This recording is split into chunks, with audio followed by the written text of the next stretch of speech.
اعوذ باللہ من الشیطان الرجیم، بسم اللہ الرحمن الرحیم۔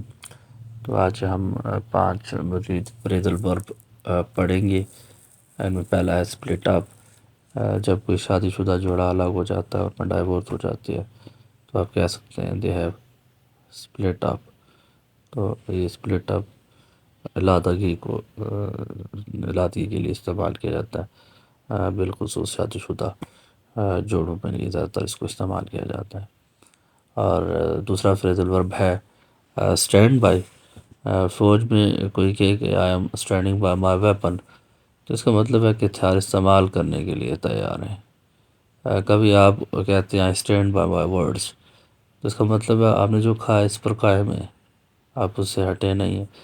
اور when you stand by someone, اس کا مطلب ہے کہ آپ اس کے ساتھ ہیں، اس کے اتحادی ہیں، اس کے ساتھ کھڑے ہیں، اور اسی کا ساتھ دیں کہ آپ کسی اور طرف نہیں ہیں، اس کی سائڈ پہ۔ تو اس طرح یہ مختلف انداز میں موقعوں پہ اسٹینڈ بائی کو استعمال کیا جاتا ہے۔ تو اگلا ہمارا فریزل ورب ہے سپلٹ اوے۔ تو یہ ہماری سیاست میں ہوتا رہتا ہے، پارٹی میں سے لوگ نکلتے ہیں اور چلے جاتے ہیں۔ تو ایک group of politician might split away from their party. کوئی ناراضگی ہوگی پارٹی میں تو اپنی پارٹی سے الگ ہو جاتے ہیں گروپ لے کے، تو بریک اوے بھی اس کی جگہ بولا جا سکتا ہے۔ A band of musician might split away, ایک بینڈ تھا اور وہ ٹوٹ کے الگ ہو جاتے ہیں اس سے۔ اس کے بعد ہمارے پاس فریزل ورب ہے سپلٹ آف۔ کسی شخص چیز کو آپ ضرب لگاتے ہیں تو وہ ٹوٹ جاتی ہے، تو آپ کہتے ہیں دیٹ تھنگ بریکس آف، کہ وہ چیز ٹوٹ جاتی ہے۔ لیکن سپلٹ آف میں نرم چیزیں ہوتی ہیں۔